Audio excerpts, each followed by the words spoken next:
Welcome back to a Khan Academy tutorial. Today we're going to be talking about equations with parentheses. The first prompt is solve for e.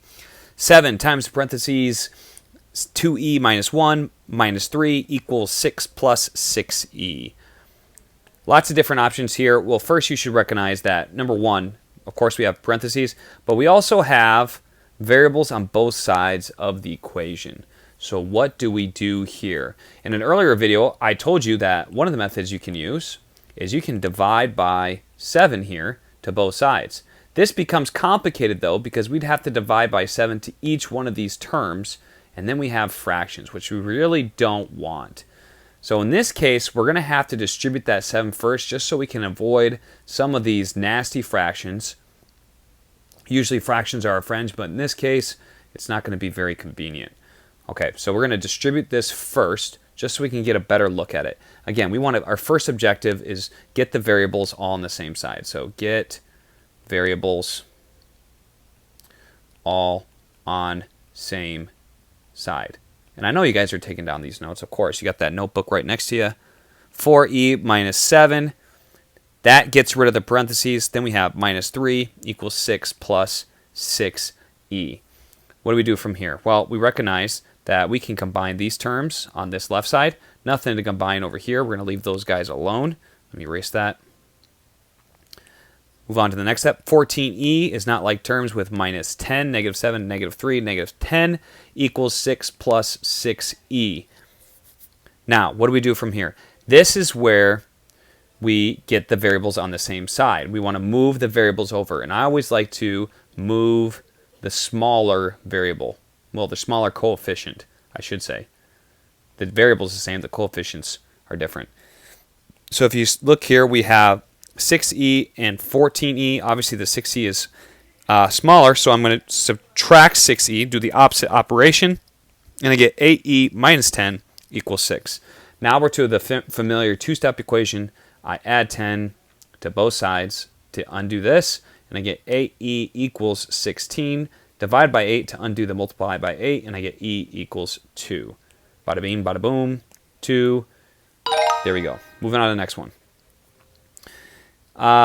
In this case, we could divide by 3 to both sides, as I demonstrated earlier, but it's not going to be in your advantage. There's actually, it's rare that it's an advantage when you have a variable inside parentheses and you're trying to isolate that variable. It's rare that you can divide by the coefficient outside the parentheses, but it's always good to look for it first. So we're going to distribute like we did in the previous example, and we get 9r plus 12 equals 4r minus 3. What do we do from here? Well, we are going to move the smaller of the variables. So we're going to move the 4r, well, sorry, coefficient, I meant to say that again. Move the 4r, and we get negative 3 equals 5r plus 12. This negative 3, a lot of students will forget that sign, and they'll somehow accidentally change it to positive 3. Please don't do that. Remember that that negative stays with the number until you change it with an operation. So we have 9r minus 4r, 5r, plus 12. You can't combine 5r and 12, so we're going to subtract 12 to try to isolate this 5r. That's what we're trying to do here. We're trying to get that r by itself. How do we do that? Well, negative 3 minus 12 gives us negative 15 equals 5r. Now it's by itself. Well, almost. It's got a coefficient now, but it's almost there. Negative 15 divided by 5 gives us negative 3 equals r, and that's our answer for this problem. Let's go over here. Let's type in negative 3. Check it. Great. Next question. Here we go. This one's a good one. We have 2 parentheses this time. So we're going to, of course, distribute first. Really nothing to be done if we divide both sides by 6. In most of these problems, again, like I said, you're going to want to distribute. So we do 6 times negative 2 gives us negative 12g minus 6 equals, now, what do we do here? Do we just write it as negative 13g plus 2? Absolutely not. Do not do that. This negative sign is essentially a negative 1. So what does that mean? Well, that means you need to distribute that negative to both terms inside the parentheses. So we're going to distribute there, and we're going to distribute there. And we get negative 13g minus 2. What do we do from here? Well, like I said, You move the smaller coefficient of the variables. Our variables are g. The coefficients are negative 12 and negative 13. Which one's smaller?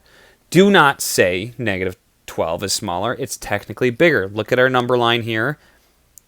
Okay, as you go to the right, numbers get bigger. 0, 1, 2, etc. Dot, dot, dot. Negative 12 and negative 13. Negative 12 is bigger. I don't know why I just did that, but just to illustrate my point, negative 13 is smaller than negative 12, so we're going to move that guy. We add 13g to both sides because that's the opposite operation of negative 13, or a minus 13, however you want to think of it. Negative 12 plus 13 gives us 1g minus 6 equals negative 2. We're going to add 6 to both sides. And that crosses that off, and we get 4. 1g is the same thing as g. 1 times g is just g, so we get 4 for g. Sorry, took me a while. There we go. Last one. Let's see if I can do this one quickly, just so you can round off your day here. Negative 11f, we're going to distribute right away.